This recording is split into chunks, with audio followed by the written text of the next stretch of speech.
Hello students, welcome back to Vassiversity. Today we're going to be doing the derivatives of logarithmic functions. Alright, so let's go ahead and get started. So let's think about a function f of x equal to log base a of x. Right, so let's go ahead and use the limit definition of the derivative. So f prime of x is going to be equal to the limit as h approaches 0 of logarithm based a of x plus h minus logarithm based a of x all over h. So by using the laws of logarithm, let's remember the substitution, right? The substitution that we can make is as following. So logarithm based a of t is equal to natural logarithm of t over natural logarithm of a.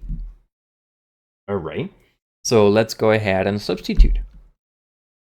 We will have 1 over natural logarithm of a times the limit as h approaches 0 of natural logarithm of x plus h minus natural logarithm of x all over h. All right, so that's equal to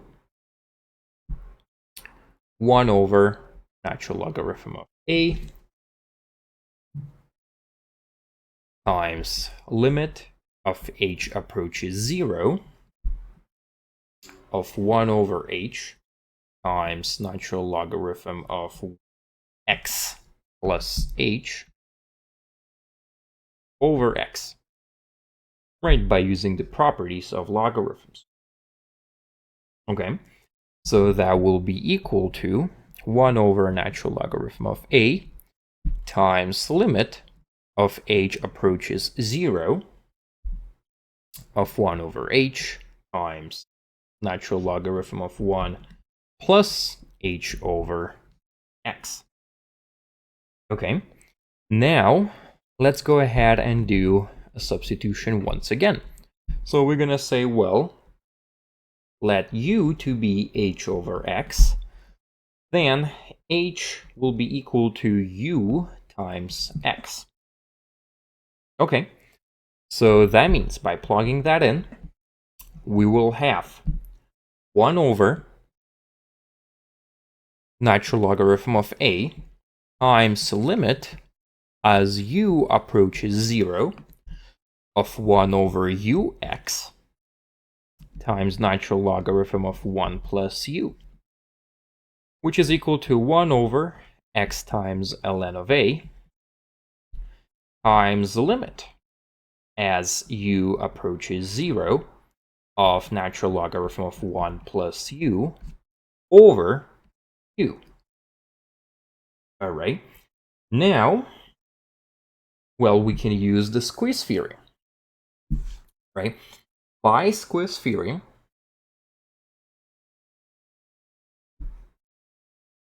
by using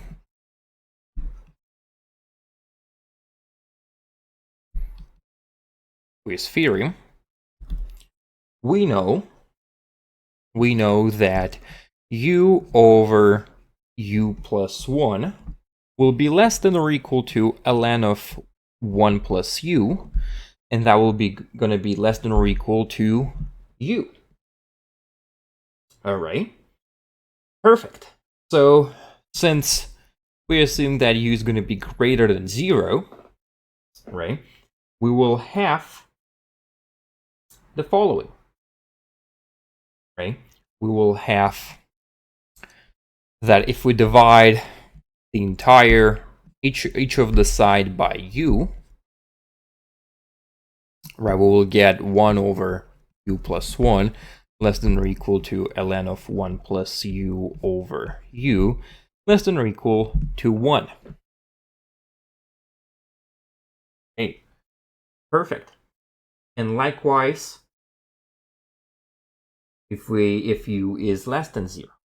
So that means, right? That means if we take a limit, right, of both sides, so limit as u approaches 0 of 1 over u plus 1 is equal to 0, which is equal to, so, not 0, it's equal to 1, which is less than or equal to a limit as u approaches to 0 of ln of 1 plus u over u, which is less than or equal to limit as u approaches to 0 of 1, which is equal to 1. So that limit is squished between 1. Therefore, limit of u approaches 0 of ln of 1 plus u over u is equal to 1. So therefore,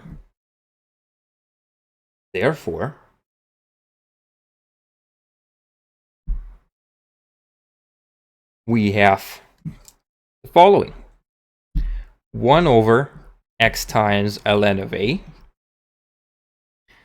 times 1, which is equal to 1 over x times ln of a. And therefore, right, therefore, the derivative, so dx of log based a of x is equal to 1 over x times ln of a. All right, perfect.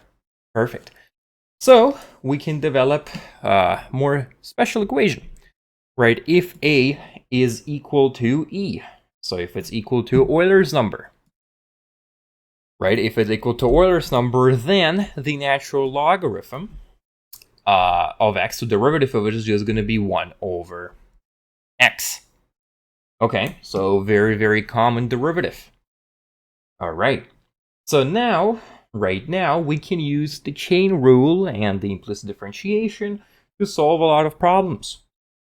Okay, so let's go ahead and take a look at this example. So d dx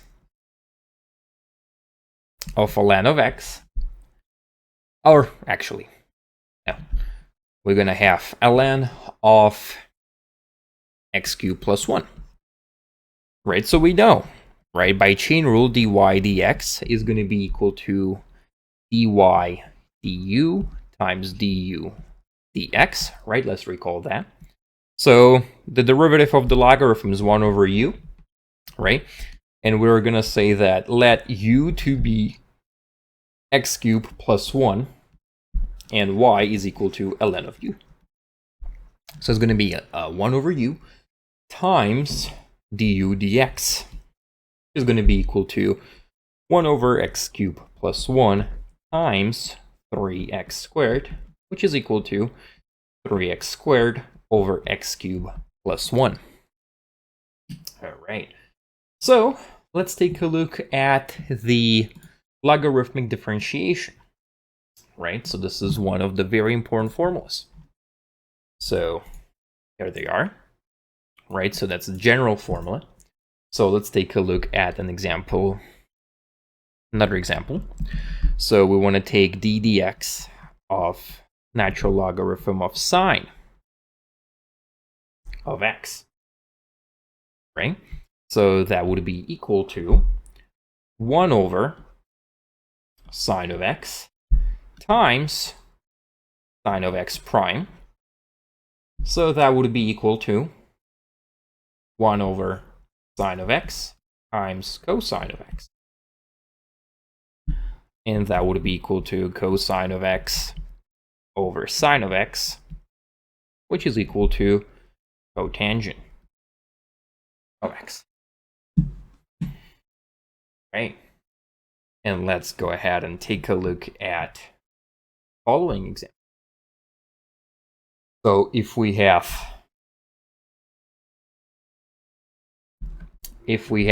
f of x to be equal to logarithm base 10 of 2 plus sine of x. All right, so f prime of x is equal to d dx of logarithm base 10 of 2 plus sine of x. And that will be equal to 1 over 2 plus sine of x times ln of 10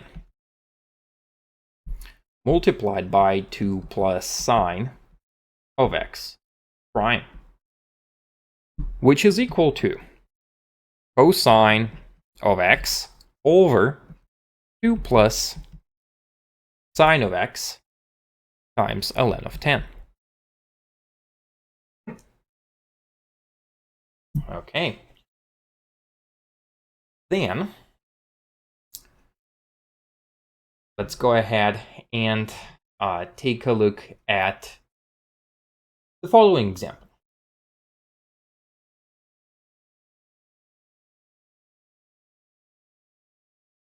So f of x is equal to ln of absolute value of x, right? And example, and we want to find f prime of x. All right, so what do we know? So f of x is equal to ln of x if x is greater than 0, and ln of negative x if x then less than 0. So then f prime of x, this is going to be a stepwise function, so it's going to be 1 over x if x is greater than 0, and 1 over negative x times negative 1, which is equal to 1 over x if x then less than 0. So therefore, d dx of ln of absolute value of x is equal to 1 over x. Right. So now we're going to go ahead and move to logarithmic differentiation. So logarithmic differentiation is essentially a process when we take logarithm on both sides of the equation. And it helps us to actually take a derivative much more easier than if we were to do that manually.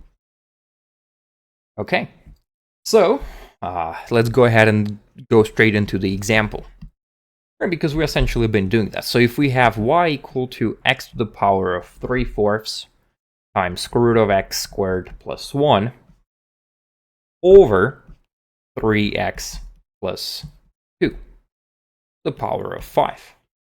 So essentially what we're going to do is we're going to take a logarithm, right? So ln of y is going to be, so by using all of the logarithmic properties and laws of logarithms, we're going to get 3/4 times ln of x plus 1/2 times ln of x squared plus 1 minus 5 times natural logarithm of 3x plus 2.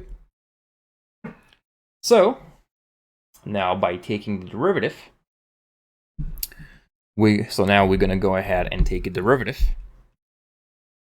We're going to get 1 over y times dy dx is equal to 3/4 times 1 over x plus 1/2 times 2x over x squared plus 1 minus 5 times 3 over 3x plus 2. Alrighty. So the final answer, right, we would have to multiply, right? So dy dx is equal to y times 3 over 4x plus x over x squared plus 1 minus 15 over 3x plus 2. Okay, plugging back in the y expression, we will get that dy dx is equal to x to the 3/4 times y x squared plus 1 over 3x plus 2, 5 times 3 over 4x plus x over x squared plus 1 minus 15 over 3x plus 2. All right, perfect. So let's go ahead and summarize some of the steps of the logarithmic differentiation. Alright, so take the natural logarithm of both sides of the equation and use the laws of logarithms to simplify the expression you have got. Differentiate implicitly with respect to x and solve the resulting equation for y prime. Okay. Then we can also essentially use the similar laws to prove, right? To prove some of the differentiation with the exponentials, right? So for the exponentials, is going to be as following, right? If b the constant, so we can use the laws, right, to actually develop some equations. Right, let's go ahead and take a look at example. Right, so some of the examples we can do is we can do it two different ways, right? So for example, y equal to x to the power of square root of x. So how can we solve this one? So method 1, we can do it by taking the natural logarithm. Okay, which is going to be simplifying into square root of x times natural log of x. So by taking a derivative, we're going to have y prime over y is equal to square root of x times 1 over x plus natural logarithm of x times 1 over 2 square root of x. So y prime, if we solve it, we'll get x to the power of square root of x times 2 plus natural logarithm of x over 2 square root of x. Alrighty. And then essentially the second method would be as following. So method 2, we can rewrite x to the power of root of x as e to the power of natural logarithm of x to the power of square root of x. Right, so then d dx of x to the power of square root of x is equal to d dx of e to the power of square root of x times the ln of x. Right, which would be equal to e to the power of square root of x times the ln of x times d dx of square root of x times the ln of x, which would give us x to the power of square root of x times 2 plus ln of x over 2 square root of x. And that would be the answer. Right. And of course, we can also use the natural logarithm to prove that e, right, e is equal to this limit, and also that e can be represented as very similar limit, but would be inversed to this. All right, perfect. So today we went over the logarithmic differentiation, right? We went over the logarithms, logarithmic differentiation. So next lesson, we will have the rate of change and exponential growth and decay. Students, and I will see you next time.